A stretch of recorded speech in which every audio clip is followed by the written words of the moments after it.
मेरा क्या कसूर। 210 211। आदर्श अपनी कार चलाते हुए घर जा रहा था और अभी वो आधे रास्ते पर ही था। इस समय आदर्श के साथ उसके एक गार्ड या ड्राइवर तक नहीं था और वो अकेला ही सड़क पर अपनी कार चलाते हुए आगे बढ़ रहा था। तभी उसका मोबाइल रिंग करने लगता है, जिसकी आवाज़ सुन आदर्श अपना मोबाइल देखता है तो उसमें उसे जान नाम सेव दिखता है, जिसे देख आदर्श को रिसीव कर उसे स्पीकर में डाल लेता है और जैसे ही हेलो बोलता है, वैसे ही दूसरी तरफ से रोहन की आवाज़ आती है, जो उससे बोला, हेलो मिस्टर राजपूत, आपकी प्यारी सी वाइफ को मैंने किडनैप कर लिया है और मैं तुम्हारी प्यारी पत्नी नियति को अपने साथ लेकर जा रहा हूँ। इतना बोल रोहन कॉल कट कर देता है, मगर आदर्श रोहन की बात सुनकर होशोक हो जाता है और वैसे ही शौक और हैरान होकर आदर्श अभी कार चला ही रहा था, तभी अचानक से एक बड़ा ट्रक आदर्श की कार के सामने आ जाता है और इससे पहले आदर्श कुछ भी समझ या कर पाता, उससे पहले ही वो ट्रक आदर्श की कार को जोरकर टक्कर दे मारती है, जिस कारण आदर्श की कार जाकर एक बड़े से पेड़ से टकरा जाती है और कार सहित आदर्श का काफी बुरा एक्सीडेंट हो जाता है। राजपूत विला। मिताली काफी ज्यादा परेशान सी होकर हॉल में ही बैठी बार बार दरवाजे की तरफ ही देख रही होती है, क्योंकि काफी समय हो गया था, ना ही नियति अभी लौट कर आई थी और न ही आदर्श अभी तक घर लौट कर आया था, जिस कारण मिताली का दिल काफी ज्यादा घबरा रहा था और उन्हें काफी ज्यादा बेचैनी भी हो रही थी और मिताली के साथ ही अंश और पीहू वो दोनों भी बस बार बार दरवाजे की तरफ ही देख रहे थे, जैसे वो दोनों भी अपनी मोम और डैड के आने का इंतजार ही कर रहे हो। मगर नियति और आदर्श दोनों में से किसी को भी ना आते देख दोनों ही बच्चे काफी ज्यादा उदास से हो जाते हैं। ऑफिस। दूसरी तरफ वीर का अभी ही सारा काम खत्म हुआ था और वो अभी ऑफिस से बाहर निकल पार्किंग एरिया में जा ही रहा था, तभी उसके पॉकेट में रखा उसका मोबाइल बजने लगता है, जिसकी आवाज़ सुन वीर अपना मोबाइल निकाल उसे चेक करता है तो उसे किसी अनजान नंबर से कॉल आ रहा था, जिसे देख वीर खुद से ही बोला, अनजान नंबर से कौन कॉल कर रहा है। इतना बोल वो उस कॉल को रिसीव कर लेता है और जैसे ही अपने कान में मोबाइल लगा हेलो बोलता है, ठीक वैसे ही दूसरे तरफ से कुछ बोला जाता है, जिसे सुनते ही वीर के हाथ से छुटकर मोबाइल नीचे जमीन पर गिर जाता है और वीर की आंखों से काफी सारे आंसू बहने लगते हैं और वो धड़ाम की आवाज के साथ ही जमीन पर गिर जाता है। साथ ही उसके कुछ भी सोचने समझने की शक्ति ही चली जाती है, जब ऑफिस में ही काम करने वाले कुछ एम्प्लॉय जो अपनी कार बाहर से लेने आए थे और वो लोग भी घर जा रहे होते हैं, मगर वो लोग वहां पर वीर को ऐसे बेशुद्ध सा बैठे देखते हैं तो वो लोग हैरान हो जाते हैं और बिना देरी किए ही वीर के पास आकर बोले, सर क्या हुआ सर, आप ऐसे क्यों बैठे हो। बोलते हुए ही वो लोग वीर को वापस से होश में लाते हैं और जैसे ही वीर को होश आता है, वैसे ही वो झट से अपने आंसू पोंछ अपना मोबाइल जमीन से उठा, जल्दी से अपनी कार में बैठ जाता है और कार में बैठते ही अपनी कार वहां से निकाल चला जाता है, जिसे ऐसे जाते देख एक लड़का बोला, ये वीर सर को क्या हुआ है, पहले तो कभी इन्हें ऐसे नहीं देखा और वो रो क्यों रहे हैं। जिसे सुन दूसरा लड़का बोला, मुझे कैसे पता होगा सर रो क्यों रहे हैं, पर जरूर कोई ना कोई बात है, तभी तो हमारे हमेशा ही हंसते और मुस्कुराते हुए रहने वाले वीर सर की आंखों में आंसू आ वो भी इतने सारे, कोई ना कोई बड़ी बात जरूर होगी। इतना बोलते हुए ही वो लोग भी वहां से चले जाते हैं। उद्धरण चिन्ह। विला। मिताली अभी भी दोनों बच्चों को अपने साथ ही लिए परेशानी से बस डोर की तरफ ही देखे जा रही थी, साथ ही वो काफी ज्यादा परेशान भी नजर आ रही थी। तभी मिताली के पास उनके किसी आदमी का कॉल आता है और मोबाइल स्क्रीन में अपने ही आदमी का नाम फ्लैश होते देख मिताली जल्दी से कॉल रिसीव कर उसे अपने कान में लगा लेती है और इससे पहले वो कुछ भी बोल पाती, दूसरे तरफ से एक आदमी की काफी परेशान सी आवाज सुनाई देती है, जो मिताली से बोला, मैडम बहुत बुरी खबर है, आदर्श सर का एक्सीडेंट हो गया है और नियति मैडम को किडनैप कर रोहन राज अपने साथ ले गया है। जैसे ही मिताली इस बात को सुनती है, वैसे ही उनके हाथ से फोन छूटकर नीचे जमीन पर गिर जाता है और उनकी आंखों से काफी सारे मोटे मोटे आंसू बहने लगते हैं। जब पीहू और अंश अपनी दादी को ऐसे रोते देखते हैं तो उन दोनों की भी आंखों से काफी सारे मोटे मोटे आंसू बहने लगते हैं। हॉस्पिटल। कुछ समय बाद वीर, मिताली, पीहू और अंश वो चारों ही हॉस्पिटल में एक ऑपरेशन रूम के बाहर बैठे होते हैं और इस समय उन चारों की ही आंखें काफी ज्यादा रोने के कारण सूज चुकी थी, साथ ही अभी भी उनकी आंखों से आंसुओं का रुकना कम ही नहीं हो रहा था और अपने मोम के किडनैप होने की खबर और डैड के एक्सीडेंट की खबर सुनकर पीहू काफी ज्यादा टूट जाती है और उसका रोना सिसकियों में बदल चुका था। तभी ऑपरेशन रूम का डोर खुलता है और एक नर्स काफी ज्यादा तेजी से बाहर निकलती है और आगे बढ़ने लगती हैं। जिसे वहां से जाते देख मिताली उस नर्स के पास जाकर उसे रोकते हुए बोली, नर्स मेरा बेटा वो ठीक तो है ना? उसे कुछ हुआ तो नहीं ना? वो कब तक होश में आ जाएगा? वो बिल्कुल ठीक तो हो जाएगा ना? बोलते हुए ही मिताली की आंखों से लगातार आंसू बह रहे थे। साथ ही मिताली की हालत भी काफी ज्यादा खराब हो चुकी थी। जब वो नर्स मिताली की इतनी खराब हालत देखती हैं तो वो उन्हें देख बोली, देखिए मैडम अभी कुछ भी बोला नहीं जा सकता है क्योंकि उनकी हालत काफी ज्यादा क्रिटिकल है। साथ ही उनका काफी ज्यादा खून भी बह चुका है और अभी कुछ भी बोल पाना मुश्किल है। डॉक्टर अपनी तरफ से पूरी कोशिश कर रहे हैं पर उनकी हालत देख लग नहीं रहा है वो बच भी पाएंगे क्योंकि उनका एक्सीडेंट काफी बुरी तरह से हुआ है। इतना बोल नर्स वहां से ब्लड बैंक चली जाती है ब्लड लेने, मगर उस नर्स की बात सुनते ही मिताली लड़खड़ा कर गिरने ही वाली होती है। तभी उन्हें वीर संभाल लेता है और गिरने से बचा उन्हें वहीं पर लगे बेंच पर बिठा देता है। मगर नर्स की बात सुन वीर की आंखों से भी आंसू रुकने का नाम नहीं लेते हैं। तो पीहू, जिसका रोना अब सिसकियों में बदल चुका था, वो वापस से रोने लगती है और रोते हुए ही अपने दोनों नन्हे नन्हे हाथों को जोड़ बोली, प्लीज भगवान जी मेरे डेड को बचा लीजिए, उन्हें कुछ भी मत होने दीजिए। प्लीज भगवान जी प्लीज बचा लीजिए ना आप मेरे डेड को और मेरी मोम, उन्हें भी उन गंदे अंकल की कैद से छुड़ाकर वापस हमारे पास ला दीजिए। प्लीज भगवान जी, मेरी मोम तो रोज आपकी पूजा आराधना करती है, तो क्यों आप मेरी मोम और डेड की मदद नहीं करते? बोलते हुए ही वो जोरों से रो रही होती है, जिसे रोते देख अंश भी जोरों से रोने लगता है। और उन दोनों बच्चों को रोते देख वीर और मिताली दोनों ही किसी तरह खुद को संभाल कर उन दोनों बच्चों को संभालने में लग जाते हैं। तभी वहां पर पुलिस आ जाती है जो वीर और मिताली को देखने लगती है। जब वीर इंस्पेक्टर को देखता है तो वो उसे देख बोला, इंस्पेक्टर कुछ पता चला नियति भाभी कहाँ पर है और उस रोहन राज ने उन्हें कहाँ पर लेकर गया है?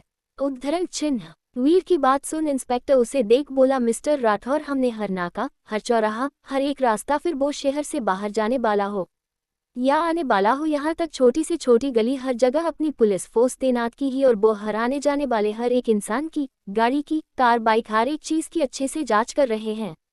पर अभी तक हमें मिसेस राजपूत का कोई पता नहीं चला। यहाँ तक जब हम रोहन राज के घर गए, हमें वहां पर भी उनकी बेटी परी और रोहन दोनों में से कोई भी नहीं मिला, पर हमें वहां पर मिस नेहा मिली है, जिन्हें उन्हीं के घर के एक कमरे में हाथ पैरों को बांध कर रखा गया था। साथ ही उनकी भी हालत काफी ज्यादा खराब थी, जिस कारण हमने उन्हें भी इसी हॉस्पिटल में एडमिट किया है। और शायद मिस नेहा को कुछ पता हो। रोहन ने परी और मिसेस राजपूत को कहाँ लेकर गया है, अब ये उनके होश आने के बाद ही पता चलेगा। और हमें शक है वो मिसेस राजपूत को अपने साथ शायद इस देश से ही बाहर लेकर जाने की कोशिश करे, इसलिए हमने रोहन राज का पासपोर्ट वीजा सब रद्द करा दिए हैं। यहाँ तक हर जगह ये खबर भी छपवा दी है, रोहन राज एक काफी बड़ा और खतरनाक क्रिमिनल है जिसकी तलाश पुलिस को है और उसके देश से बाहर जाने के सारे रास्ते भी बंद हो गए हैं, तो वो जल्दी ही हमारे हाथ लग जाएगा। इंस्पेक्टर की बात सुन वीर गुस्से में उसे देख बोला, इंस्पेक्टर मुझे कुछ भी नहीं पता, तुम क्या करोगे कैसे करोगे, पर मुझे मेरी नियति भाभी सही सलामत अपने सामने चाहिए और उन्हें एक खरोच भी आई तो मैं तुम्हारी वर्दी उतरवा दूंगा। बोलते हुए ही वीर काफी गुस्से में होता है। 211 एपिसोड। 2 दिन बाद एक बंद अंधेरे से कमरे में नियति एक बेड के एक कोने में बैठी रो रही थी और रोने के कारण उसकी आंखें काफी ज्यादा सूज चुकी थी, उसके सारे बाल बिखरे हुए थे और उसके कपड़े पूरी तरह से अस्त व्यस्त थे। यहाँ तक उसके दोनों गालों पर उंगलियों के निशान भी झप से गए थे और नियति खुद को समेटी एक कोने पर बैठी डरी सहमी रो रही थी और उसकी आंखों से आंसुओं का रुकना कम ही नहीं हो रहा था। यहाँ तक नियति वहां से भागे ना, इसलिए उसके एक पैर पर एक मोटी सी लोहे की जंजीर बांधी गई थी। नियति खुद की बेबसी पर अभी रो ही रही थी, तभी उस रूम का दरवाजा खुलता है, जिसके खुलने की आवाज सुनते ही नियति पहले से भी ज्यादा डर जाती है। तभी डोर खोल रोहन अपने हाथ में खाने की प्लेट लिए अंदर आता है और आते ही दरवाजे के पास ही लगी लाइट की बटन प्रेस करता है और बटन प्रेस करते ही उस रूम में रोशनी आ जाती है, जिसके बाद रोहन मुस्कुराते हुए चलकर बेड के पास आता है और नियति को देखता है जो हल्की हल्की सिसकियों के साथ रो रही होती है। जिसे ऐसे रोते और सिसकते हुए देख रोहन वही बेड पर बैठ जाता है और धीरे से अपना एक हाथ आगे कर नियति के सर पर रखता है, जिसके ऐसा करते ही नियति झट से रोहन का हाथ खुद से दूर कर उसे गुस्से में देख बोली, दूर रहो तुम मुझसे, सुना तुमने, दूर रहो तुम मुझसे, क्यों मुझे यहाँ ऐसे बांध कर रखे हो, जाने दो मुझे यहाँ से, मुझे मेरे घर जाना है। मुझे मेरे बच्चों को आदर्श जी के पास जाना है। तो तुम क्यों मुझे जाने नहीं देते? बोलते हुए नियति गुस्से में रोहन को देख रही थी और उसकी आंखों से बस आंसू ही बहे जा रहे थे। मगर नियति की बात सुन रोहन हंसते हुए बोला, बच्चे बच्चे नहीं बेटी बोलो। नियति बेटी हमारी एक ही बेटी है और उसका नाम परी है। सुना तुमने? हमारी बेटी सिर्फ और सिर्फ परी, जो तुम्हारा और हमारा हम दोनों का खून है। और रही बात तुम्हारे उस आदर्श जी की, तो तुम अब उसे भूल जाओ, क्योंकि वह अब तुम्हारी जिंदगी से ही नहीं बल्कि इस दुनिया से भी जा चुका है। जैसे ही रोहन इस बात को बोलता है, वैसे ही नियति एक थप्पड़ रोहन के गाल पर मार उसे गुस्से में देखते हुए बोली, नहीं नहीं नहीं, कुछ नहीं हुआ है हमारे आदर्श जी को। सुना तुमने? उन्हें कुछ भी नहीं हुआ है। हमें पता है हमारे आदर्श जी सही सलामत है। और देखना, जल्दी ही वो हमें यहाँ से लेने आएंगे। और जब वो हमें लेने आएंगे तब देखना, तब तुम्हारी जिंदगी का वो पल आखिरी पल होगा। इसलिए अभी भी समय है तुम्हारे पास। छोड़ दो हमें और जाने दो हमें हमारे घर, वरना बाद में पछताने के लिए तुम्हारे पास समय भी नहीं होगा। नियति की बात सुन रोहन हंसते हुए बोला, तुम्हें क्या लगता है नियति, तुम्हें बचाने कौन आएगा? तुम्हारा वो पति जिसे मेरे आदमियों ने 2 दिन पहले ही मार दिया है और जो अब इस दुनिया में भी नहीं है, वो तुम्हें बचाने आएगा, वो भी ऊपर से इतना बोल। रोहन जोर से हंसने लगता है। हाँ हाँ हाँ हाँ हाँ हाँ हाँ हाँ हाँ। रोहन की बात सुन नियति उसे हैरानी से देखने लगती है और उसकी आंखों से बस आंसू बहने लगते हैं, जिसे देख रोहन मुस्कुरा कर बोला, हाँ नियति हाँ, मेरे आदमियों ने 2 दिन पहले ही तुम्हारे प्यारे आदर्श जी को मार दिया है और अब वो कभी भी लौट कर नहीं आने वाला है। अब तुम्हारी जिंदगी में बस परी और रोहन, ये 2 ही नाम होंगे। इसके अलावा कोई और नाम नहीं। और इस बात को तुम जितनी जल्दी मान लो तुम्हारे लिए उतना ही अच्छा होगा। नहीं, हम तुम्हारी किसी भी बातों पर यकीन नहीं करने वाले हैं। हमारे आदर्श जी जिंदा हैं और हमें पता है वो हमें बचाने और यहाँ से ले जाने जरूर आएंगे। हम तुम्हारी किसी भी झूठी बातों में नहीं आने वाले हैं, ना ही हम तुम्हारी बातों पर यकीन करेंगे, क्योंकि हमें पता है हमारे आदर्श जी हमें छोड़कर कहीं भी नहीं जा सकते हैं। वो आएंगे, देखना वो जरूर आएंगे। और जो कुछ भी तुमने हमारे साथ किया है उसके लिए वो तुम्हें सजा भी जरूर देंगे। इतना बोल नियति जोर से रोने लगती है, जिसे रोते देख रोहन मुस्कुरा कर बोला, नियति तुम्हें जितना भी रोना है तुम आराम से अपने पति की मौत पर बैठकर आंसू बहा लेना, पर चलो अब जल्दी से खाना खा लो, उसके बाद आराम से रोते रहना। रोहन की बात सुन नियति गुस्से में उसे देखकर बोली, हमें ना तुम्हारा ये खाना खाना है, ना ही तुम्हारे साथ रहना है। हमें हमारे घर जाना है, जाने दो हमें हमारे घर। उद्धरण चिन्ह। नियति अब यही तुम्हारा घर है और परी हमारी बेटी और मैं तुम्हारा होने वाला पति।